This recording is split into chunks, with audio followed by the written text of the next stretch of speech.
fourth day of deconstructing an old home. Yes, that's us. We're all together in it. Today is like the first day of plumbing where we find out all the problems with it, cut out all the bad, and start putting back the new. That's why we have these pipes down here. These are drain pipes and supply pipes. Doesn't matter how they do it as long as they start it. Plus, we have a floor out where the plumbers graciously like us not having a floor in so they can get down under the house without climbing through the scuttle holes. Here we are at plumbing, which is plumbing from the front of the house to the back of the house, getting rid of everything, putting brand new in. That's brand new supply, brand new drain, brand new everything. And then we put all the new stuff on that. So we brand new from the house to the street, which you call the supply, because it's all galvanized and looking terrible and barely able to be shut off. Come behind me, we're going into the kitchen. I can show you what's going on there. Not much, a lot of deconstruction, just like Chloe had showed you in the last video, but we do have something new. We've got our vent here for the kitchen, and we have our other vent through the roof. Those are our vents, you see them on your house all the time, but in this particular house, we had to put those through the roof because the plumbers weren't gonna be doing that before the new roof, and we wanted those up there so the new roof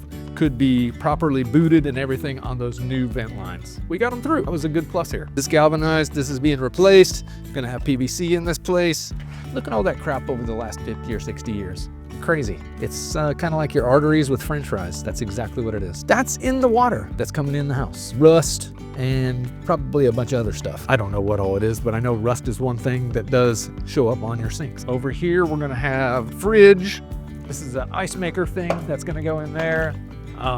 This was the old water heater. Stuff like this is gonna disappear. Water heater is gonna be put somewhere else because the water heater is not gonna be under the cabinets. Over here, we're gonna have our wash station with a washer and dryer here. This is gonna be right there, maybe a little higher, but otherwise it's gonna attach to a stud. Put our washing machine and dryer in there. Vent is gonna be out here.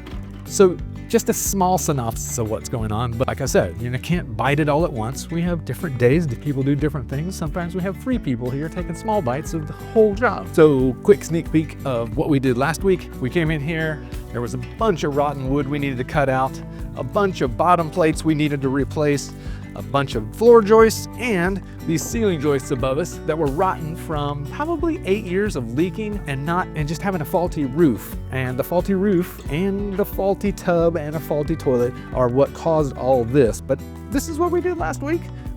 Pretty good for a couple days work. And now we're ready to put plywood down after the plumbers get their stuff in the ground. All right, we'll see you on the next video.